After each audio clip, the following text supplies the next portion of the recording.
El universo se expande. Ahora, de vez en cuando, alguien hace la pregunta: ¿se expande adentro de qué? El universo comenzó con el Big Bang. De vez en cuando alguien hace la misma pregunta. ¿Y esa explosión se dio adentro de qué? Esto, que parece una pregunta muy concreta, es de esas que cuando se exploran van abriendo cada vez a espacios insospechados para mirarnos a nosotros mismos, para mirarnos en relación con nuestra vida, para mirar el mundo personal que vamos construyendo todos los días. Entonces, hoy conversamos un poco sobre esto con Héctor Julián Martínez, doctor en astronomía, con más de 10 años de investigador científico del CONICET, docente en la Universidad Nacional de Córdoba de las materias de cuántica y de relatividad general. Regularmente aparecen artículos suyos en las principales publicaciones de astronomía del mundo, de las cuales también es revisor de artículos que otros astrónomos de todo el mundo envían. Frecuentemente es convocado a hacer presentaciones en congresos internacionales. Tiene una larga trayectoria también en divulgación. Aquí algunos pasajes de la charla, indagando dentro de qué se expande el universo. ¿La ciencia busca conclusiones? Sí, por supuesto. Los únicos que no buscan conclusiones son los filósofos. Nosotros sí, tratamos de arribar a conclusiones. El problema es cuando uno puede llegar a concluir de que concluyó lo suficiente, digamos. Cuando uno tiene la suficiente evidencia como para dejar de discutir un tema y darlo por aceptado, al menos en sus lineamientos generales. Después, siempre los detalles siguen siendo retocados a lo largo de mucho tiempo. La física y la astronomía, o sea, a ver, podemos empezar aclarando de que la única distinción entre física y astronomía es que los astrónomos son físicos mirando para arriba, y la diferencia más grande es la naturaleza, digamos, experimental de una ciencia o de la otra. Nosotros no podemos interferir con nuestros experimentos, solo podemos observarlos. Eso marca una diferencia muy grande, pero las herramientas que usamos y las conclusiones que buscamos son las mismas que buscarían los físicos, digamos. Entonces me voy a referir a la física, si querés, en estas cosas. La física siempre busca encontrar las respuestas últimas al universo, al mundo, digamos, el mundo entendido en el sistema más amplio, ¿no? Todos los esfuerzos van en esa dirección. Es un camino muy arduo y muy construido a partir de cosas pequeñas. El universo se expande. ¿Es una conclusión? ¿Llegamos a esa conclusión? ¿Se acabó ahí todo? En ese respecto, sí. Salvo que alguien venga con una teoría muy descabellada para explicar por qué casi todas las galaxias que observamos en el universo, millones de galaxias, todas parecen alejarse de nosotros. Y es uno de los grandes hitos del siglo XX. Sí, la evidencia observacional es enorme.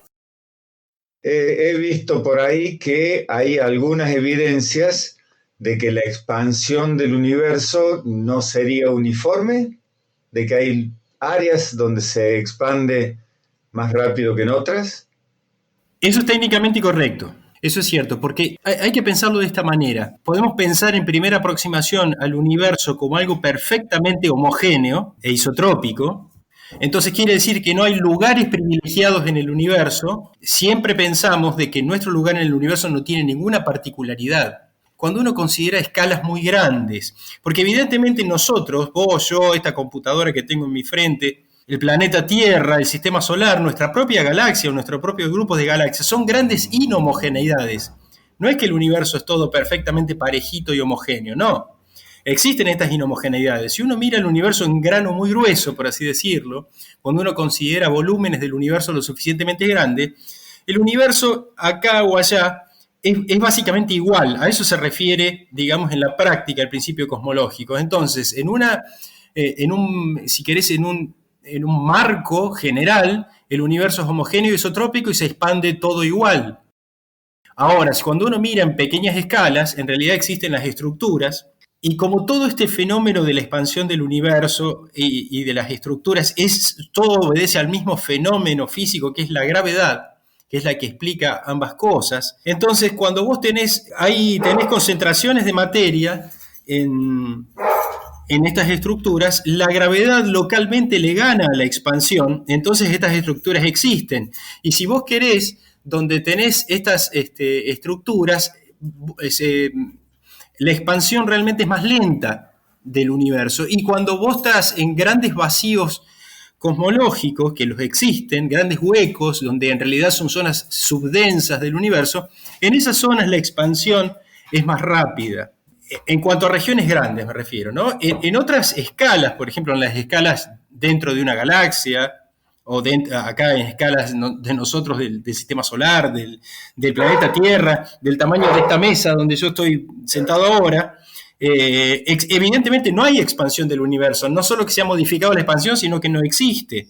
Hay una expansión global y en escalas más pequeñas hay distintos tipos de expansión dependiendo de la estructura en la que uno esté.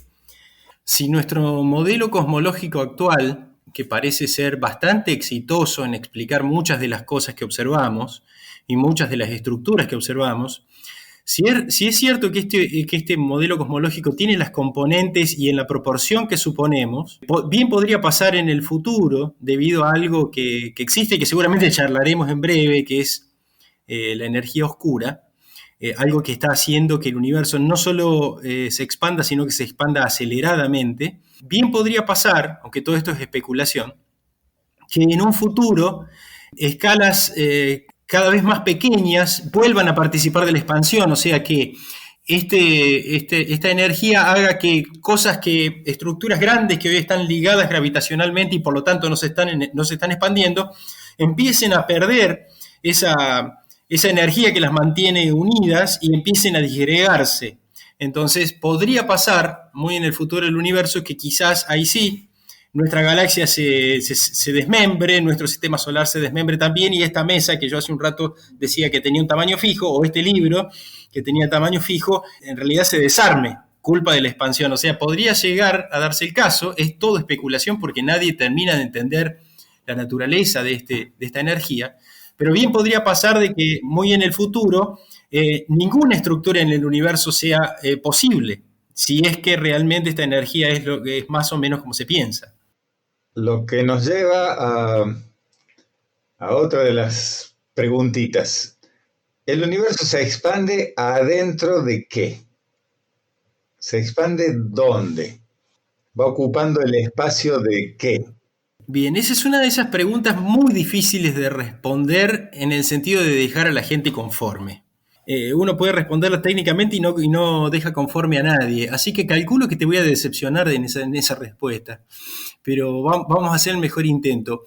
La teoría de la relatividad, que es nuestra teoría de la gravitación y que es la que explica la expansión del universo, es una teoría de la geometría del espacio-tiempo, el cual es este universo. Y este universo si uno lo quiere pensar desde un punto de vista de dimensiones, es una geometría, es un espacio, como quieras llamar, un espacio-tiempo, mejor dicho, que tiene 4 dimensiones, 3 espaciales, una temporal. Entonces, para la teoría de la relatividad, que es la que nos explica todo esto, no es necesario de ninguna manera pensar de que este espacio de 4 dimensiones tenga que estar metido dentro de un espacio de 5, de 6 o de 150 dimensiones más grandes. No es necesario para explicar la expansión del universo pensar de que este está contenido en un espacio mayor. Son 2 cosas totalmente distintas. Entonces, la respuesta sería, si este universo estuviese embebido en un espacio de mayores dimensiones, no hay ninguna forma de saberlo. No hay ninguna forma de saberlo, y no solo eso, sino que no hay ninguna necesidad teórica para invocar tal cosa. Suena descabellado, ¿por qué? O más que descabellado, suena antiintuitivo porque nosotros estamos acostumbrados en nuestra experiencia cotidiana, que es una experiencia que transcurre en 3 dimensiones, estamos muy acostumbrados a ver que las cosas se expanden dentro de ese volumen. Por ejemplo, cuando inflamos un globo, cuando inflamos una pelota de fútbol, cuando se produce una explosión de algo, ¿sí? Entonces vemos cómo un objeto se expande dentro de del espacio, ¿sí? Entonces estamos acostumbrados a hacernos esa pregunta, ¿dentro de qué se expanden las cosas? Bueno, en la forma que tenemos de explicar el universo no es necesario hacerse esa pregunta. Esto desde el punto de vista de la relatividad. Otras teorías pueden necesitar para explicar cosas del universo, teoría de cuerdas, estoy pensando, y esas cosas más exóticas, por ahí necesitan explicar, para explicar ciertos fenómenos, necesitan invocar más dimensiones. Bueno, para la teoría que nos explica la expansión del universo y el universo como un todo, y que ha sido una teoría, viene siendo una teoría muy exitosa, no es necesario invocar ese universo en el cual nuestro universo se estaría expandiendo, no es necesario. El universo podés pensarlo como algo autocontenido. A ver, a mí me suena, mm, ignorante de las grandes matemáticas del universo, pero escucho eso y me suena a la teoría que tenemos explica tan perfectamente como es posible lo que vemos y se basta a sí misma para explicar lo que vemos, pero no nos preguntamos eso otro, que la teoría de la relatividad no necesite hacerse esa pregunta, no quiere decir que esa pregunta no esté ahí. Exactamente, esa pregunta. ¿Se entiende la idea? Sí, uno se puede hacer esas preguntas. De hecho, no existiría media ciencia ficción si no se hicieran estas preguntas, digamos. La verdad es como vos lo pusiste, digamos. ¿Por qué llevarlo a la ciencia ficción? ¿Por qué llevarlo por qué llevarlo a la ficción? La palabra expansión es expansión. A lo mejor hubiera hecho falta algún otro tipo de palabra, pero la respuesta es la matemática que usamos para decir que el universo se expande no necesita mirar a dónde se expande. Lo cual está bien, es una buena respuesta y hasta ahí me satisface. Pero sigue sin satisfacerme. Es como decir, che, ¿y a dónde, adentro de qué se expande? No necesitamos mirar ahí. ¿Es así como lo estoy planteando? No necesitamos mirar ahí, entonces no miramos. Es una forma de ponerlo, es una forma de expresarlo si querés. Lo que pasa es que pensá en esto, la ciencia, de un modo más general, intenta explicar los hechos que observás. Si vos no tenés ninguna evidencia de mayores dimensiones, no tenés por qué salir a explicar un hecho que no observás. Es cierto, la teoría es autocontenida y no requiere esa otra pregunta. Esa es una pregunta más filosófica, si querés. Yo entiendo que deje un cierto sabor a poco, esa es la respuesta general. Lo que pasa es que hay muchas cosas de la física en escalas muy grandes y en escalas muy pequeñas que se van completamente de nuestra experiencia cotidiana o de lo que estamos acostumbrados. Por eso, la necesidad de pensar en dónde se está expandiendo el universo no es más que la interpolación de un concepto que nosotros manejamos en nuestro mundo cotidiano, ¿sí? Entonces, siempre vemos que las cosas se expanden dentro de otras cosas.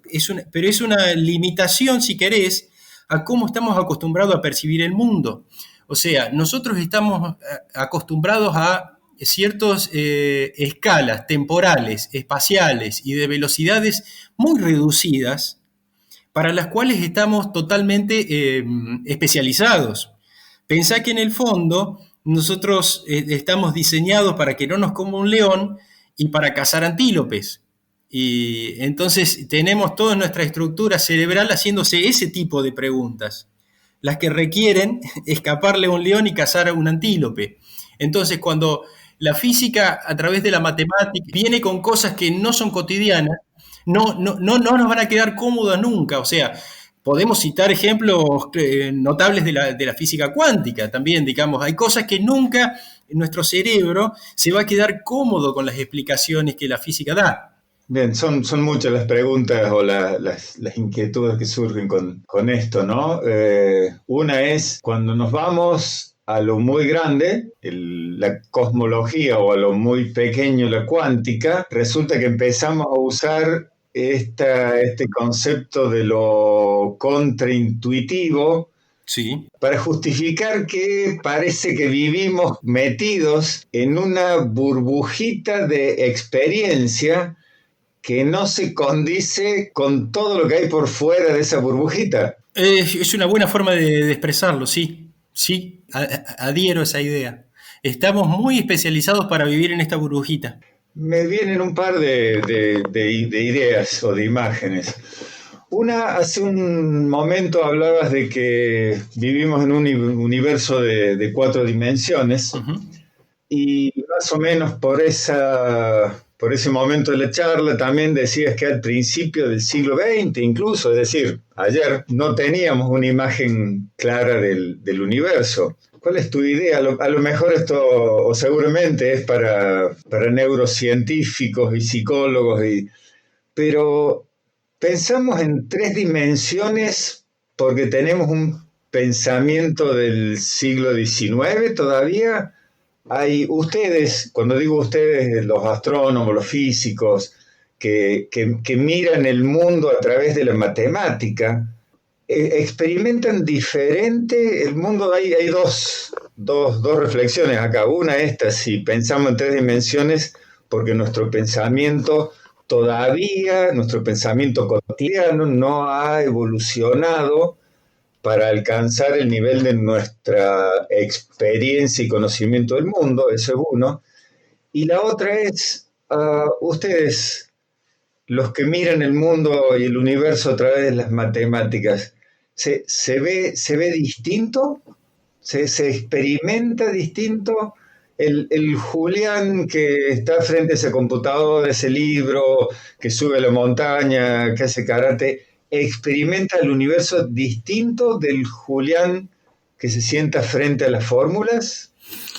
Eso es muy interesante, esa pregunta. Son 2 facetas. Entender estas cuestiones del universo a través de la física te permite manejar, o sea, básicamente lo que uno tiene son otras herramientas para sus análisis.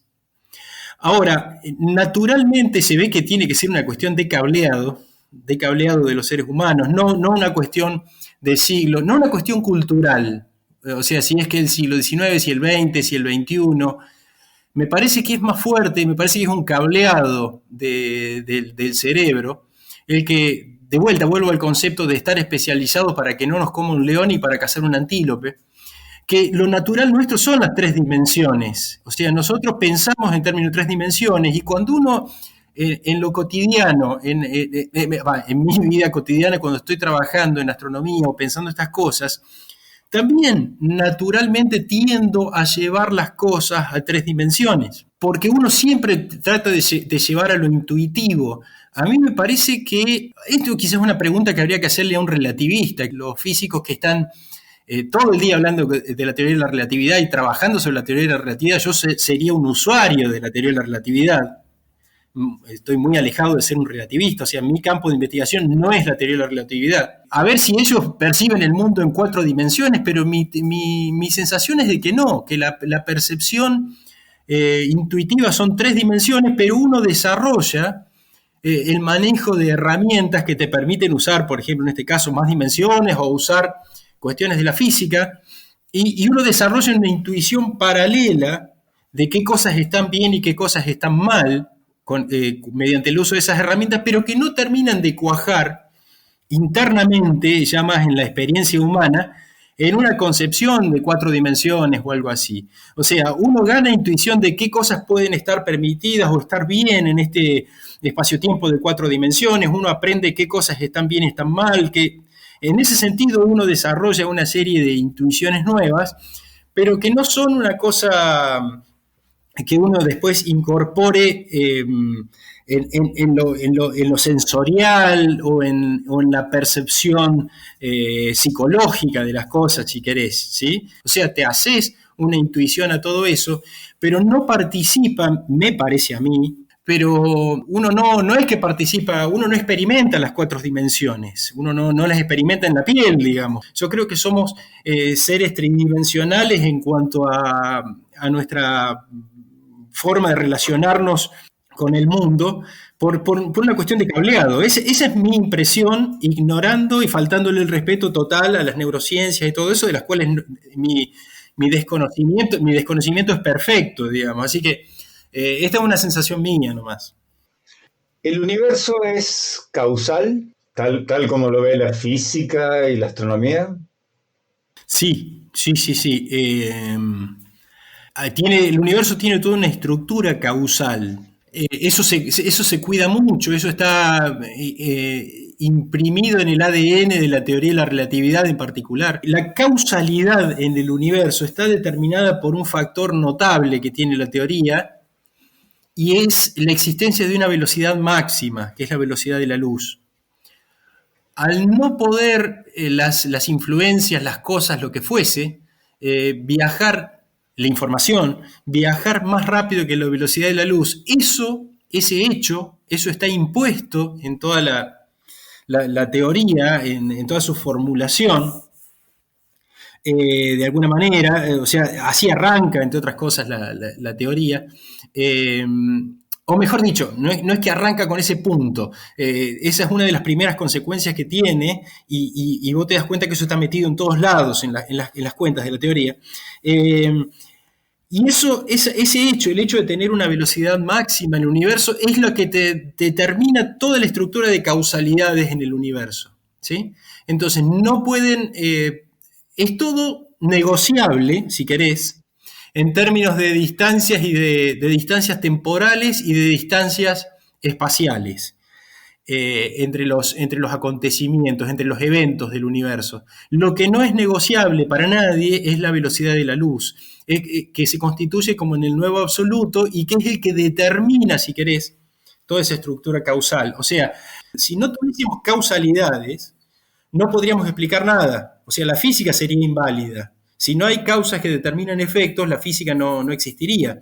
Mejor dicho, no existiría ningún intento de explicar el universo, así sea la física, la metafísica, la religión, lo que fuese, ¿no? Si no hay causas y efectos, no tenés un universo ordenado, y un universo sin orden no puede ser explicado de ninguna manera. Tengo entendido que según la teoría de la relatividad, las galaxias tienen coordenadas fijas, es decir, lugares fijos, y lo que se expande es el espacio entre ellas. Es decir, el universo se expande, pero los grandes objetos del universo no se mueven. Vos podés pensar, la mejor idea que te podés hacer es que el universo es un cuadriculado. Pensá en una hoja de papel cuadriculado.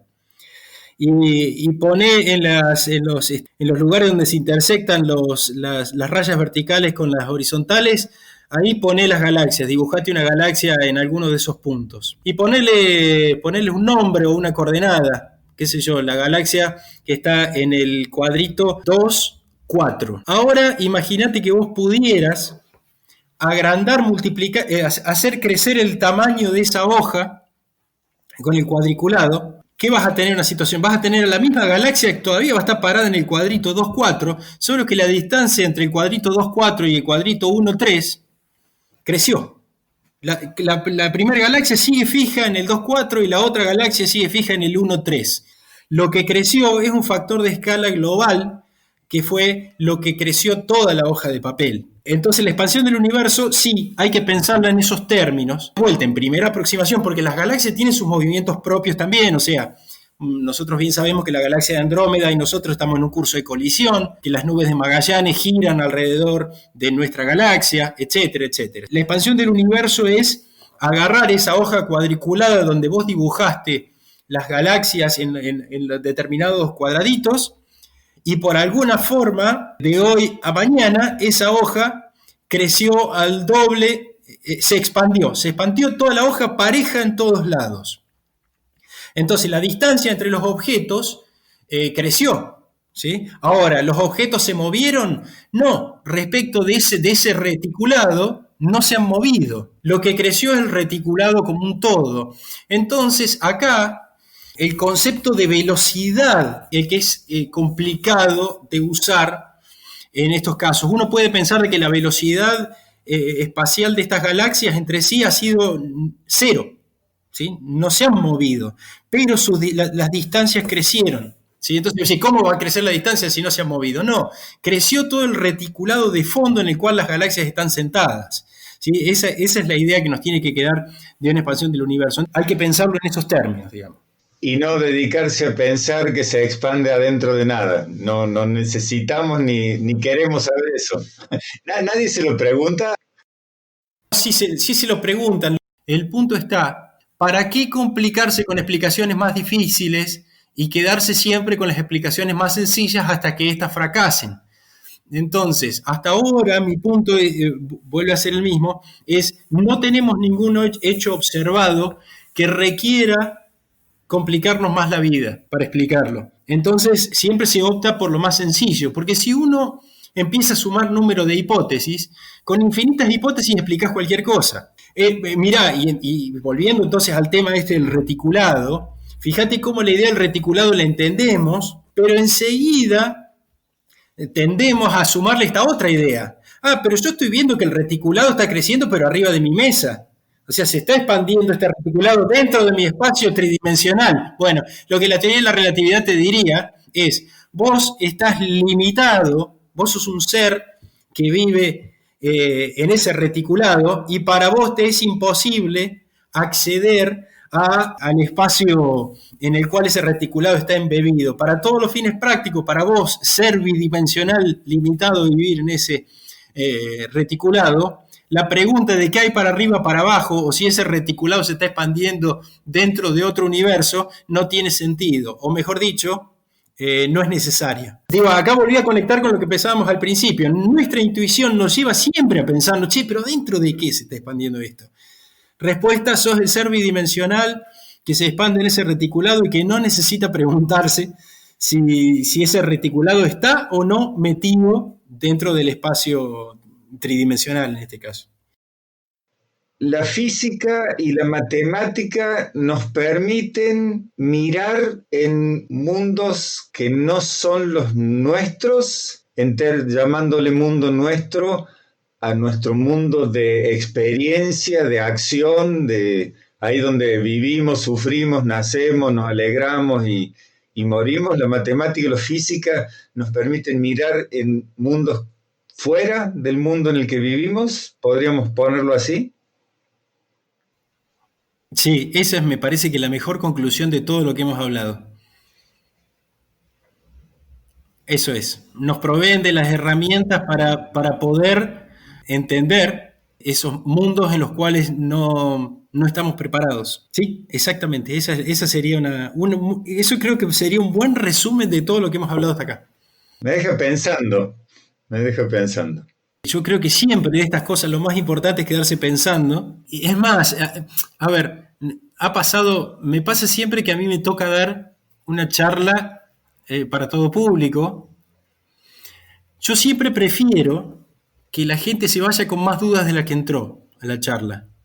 ¿Sí? Me parece que eso es más importante a que se vaya creyendo que aprendió mucho o que terminó de aprender algún tema. Yo prefiero que se vayan con la idea y con un poco de incomodidad, porque me parece que esa sensación, la de quedarte desde una posición un poquito más incómoda, es moralmente superior, si se quiere, si se me permite la metáfora, que estar completamente convencido de que uno sabe todo o que aprendió completamente un tema. Yo nunca termino de aprender ciertos temas, porque con el correr del tiempo uno va reanalizando las cosas, recodificando las cosas y reinterpretando las cosas que antes pensaba. El hecho es el mismo, la comprensión, si se quiere, va aumentando sobre el mismo hecho. A pesar de que no hayas aprendido muchas cosas nuevas, me parece que los cambios de enfoques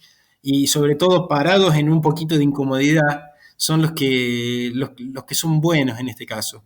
Entonces siempre me parece que quedarse con dudas y con incomodidades es mejor que estar completamente satisfecho. Nos gusta llenarnos de certezas y nos sentimos cómodos con las certezas, pero lo que nos da posibilidades son las dudas y las incomodidades. Tal cual. Esa es la idea. Sí, y la que lo hacen interesante en última instancia, porque la comodidad es cómoda un rato, después ya querés, digo, uno siempre quiere más, ¿no? Más conocimiento, más, en este caso, una mejor percepción de las cosas, y eso necesitar necesariamente salirte de tu esfera de confort, si no, no vas a llegar a esas cosas, ¿no? Necesitas esa incomodidad, algo que te esté molestando un poco si querés expandirte. Si no, si no la vida está resuelta, ¿eh? Si no, está todo resuelto en el mundo. Permitime discrepar de eso, ya que hablabas de lo observable y de las necesidades de explicar. Yo con los años que llevo tengo la sensación de que la vida nunca está resuelta. Siempre hay algo que le agrega, que te recuerda que no está todo resuelto, lo cual es bueno. Lo cual es bueno, claro. Claro que sí, claro que sí. Sí, sí, sí. Sí. Es esa cuestión de tenerlo más consciente a la situación de que todo es provisorio, todo conocimiento es provisorio en última instancia. Sí, definitivamente. Me quedo, yo como soy cabeza dura, me quedo con la imagen de, muy claras las explicaciones, te agradezco. Como soy cabeza dura, me quedo con la idea de que no nos preguntamos adentro de qué nos expandimos, como la famosa pregunta de que si vivimos en un universo causal, si esa es una de las características o la característica central del universo, la pregunta de qué causó el Big Bang, que dio origen al universo tal como lo concebimos. Claro, claro. Bueno, hay posibles modelos cosmológicos dentro del marco de la relatividad y de todo lo que venimos hablando, que, por ejemplo, lo que pasa es que hoy por hoy están muy descartados, si se quiere, pero bueno, de vuelta, todo conocimiento es provisorio, que vos sabés que no requieren siquiera un origen. Si el universo, hay ciertas combinaciones de parámetros, los parámetros estos y digamos modelos, lo que me refiero es básicamente qué ingrediente le pusiste a la torta, ¿no?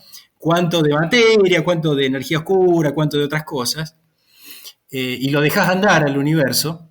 Hay modelos posibles de universo en los cuales tuviste el Big Bang, se expandió el universo, llegó hasta un máximo de expansión y se frenó, volvió para atrás, volvió a contraerse, volvió al origen, al diminuto punto inicial, y probablemente ahí tenés la posibilidad de tener otro Big Bang y otro universo que se expanda y que después vuelva a lo mismo. Entonces, si pudieses tener, y estamos especulando mucho, por supuesto, pero si se dieran determinadas proporciones de los ingredientes que tiene esta torta, bien podría pasar de que el Big Bang que dio origen a nuestro universo no haya sido el primero ni el último. Entonces, una serie de universos encadenados, uno detrás del otro. Ahora, en ese caso, si ya postulamos dos universos uno detrás del otro, podemos postular infinitos universos para adelante y para atrás, y en tal caso nada tuvo un origen. ¿Está bien? Entonces, mirá si tuviésemos que llegar a la conclusión de que esto no tuvo un origen. Nosotros, de vuelta, nuestro cableado nos lleva a pensar de nuestra experiencia que todo nace, crece, muere. Todo lo que hemos observado. Uh-huh. Pero es solo una cuestión estadística, diría Borges, que nosotros veamos que todas las cosas nacen, crecen y mueren, digamos. Alguien podría correr el albur de ser el primer inmortal, decía Borges, ¿no? Entonces, nosotros estamos extrapolando nuestra idea de que todo nace, crece y muere a todo. Entonces, necesariamente estamos pidiendo un origen, que aparentemente lo tendría el universo de acuerdo a lo que parece ser el modelo cosmológico más exitoso de la actualidad. Pero podrían darse universos donde a lo mejor no te podés ni siquiera asegurar de que haya habido un origen último de las cosas, un primer Big Bang, un primer Dios, si querés. Podría ser que, que no fuese así. No está prohibido por la teoría, quiero decir. Bien, tenemos material acá para un montón de charlas, me parece. Eh, Seguro. bueno, ¿algo más que quieras agregarle a esto? Eh, que quieras, que quieras decir, aportar, que cuando investigás y pensás y hablas de estas cosas, qué ideas propias o inquietudes te surgen? Quizás las mismas que nos surgen a todos, ¿no? Yo trabajo en cuestiones particulares de la evolución de las galaxias y yo uso estas cuestiones que veníamos hablando del universo, de la expansión y todo eso, los uso como herramientas, como marcos en los cuales viven mis galaxias, pero no necesito estar preguntándome a diario o cuestionándome a diario cuestiones tan profundas, si querés. Por ahí mis galaxias no requieren estar especulando sobre si esto se expande dentro de un universo de mayores dimensiones o no. No requiero de vuelta, desde un punto de vista utilitario, estar preguntándome filosóficamente sobre esto. A mí, yo creo que siempre lo que quiero compartir, además de la duda y de salir de la esfera de confort en todas estas cosas, es que las escalas involucradas en el universo, escalas temporales y escalas espaciales, escalas de temperaturas, escalas de velocidades, son tan inhumanas, si querés, tan alejadas todas de nuestra experiencia cotidiana, de que me parece que es una experiencia interesante experimentar eso, tomar conciencia de las escalas involucradas en el universo, para que veamos de que nuestra vida humana y nuestra experiencia cotidiana son cosas muy, muy acotadas y muy particulares. Realmente vivimos en una burbuja. Nuestra vida cotidiana transcurre en una burbuja, en todo sentido, en un sentido espacial, en sentido temporal, en sentido energético, en sentido de todo. Tenemos una visión muy particular y muy local. Nos miramos mucho el ombligo, quiero decir. Entonces quizá eso es algo que me gustaría compartir y que trabajar en astronomía y más trabajar en escalas grandes como hago yo, siempre en última instancia, aunque en lo cotidiano sean números en un archivo de datos cada galaxia, cuando uno piensa un poco en las cosas con las que está jugando, las escalas con las que está manejando, el contraste con lo cotidiano es notable, digamos, y es algo que, bueno, por ahí es interesante de experimentar. Eso en cuanto a mi labor más cotidiana o a mi trabajo más de investigación, digamos. Estar confrontados con realidades no habituales. Produce un cambio, esta es una pregunta a tu persona, ¿no?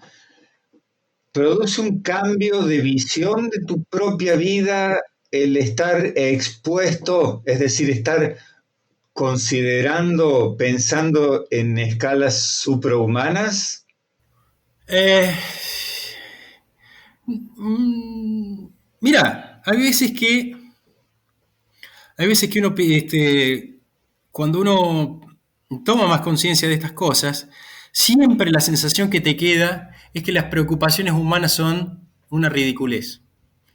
Pero bueno, inmediatamente después te surge una preocupación humana tuya y personal y ya no te parece que es una ridiculez.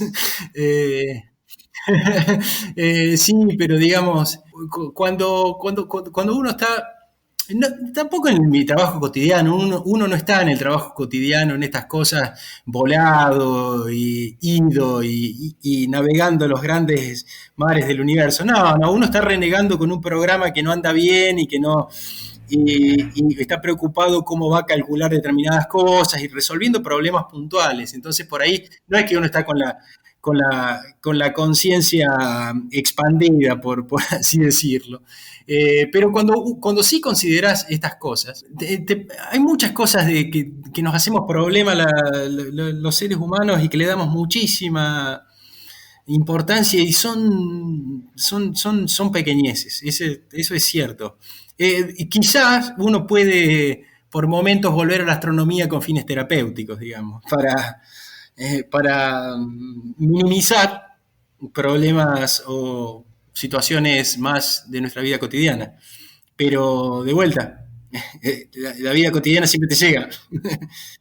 Interesante lo que esta imagen de, vos decís volver porque es tu actividad, para los que estamos fuera sería ir a la astronomía con fines terapéuticos.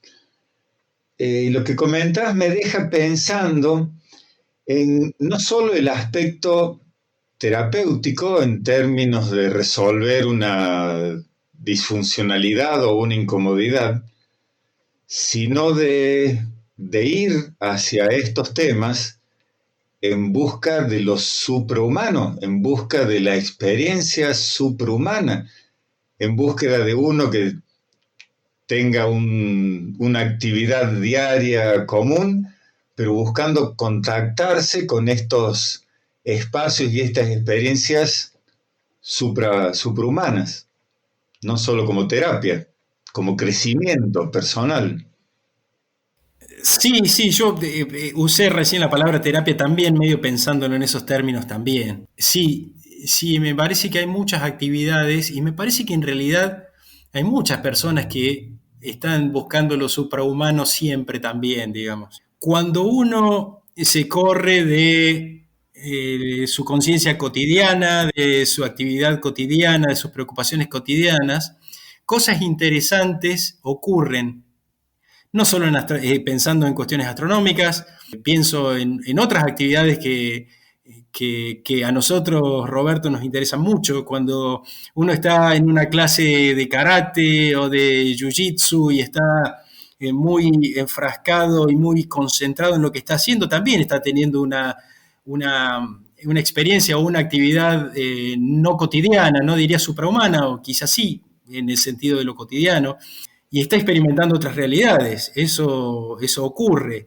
Alguien que se interesa por la meditación o por contemplar determinadas cosas, o quien se aleja a un paisaje hermoso o dramático, también está buscando experiencias suprahumanas. En definitiva, me parece que también es una condición muy humana la búsqueda de experiencias no tan cotidianas, o si querés, la experimentación de lo sublime, ¿sí? En última instancia, de salirnos de lo habitual, acallar lo habitual. A mí me parece que el tema de acallar lo habitual, de, a ver, el ruido del mundo, apagarlo por un rato, me parece que lo necesitamos todos. Y si contemplar o hacerse preguntas de astronomía contribuye a eso, que en mi caso lo hace definitivamente, me parece que está buenísimo, digamos, y que es muy recomendable también. Pero yo creo que la exploración de cualquier ámbito que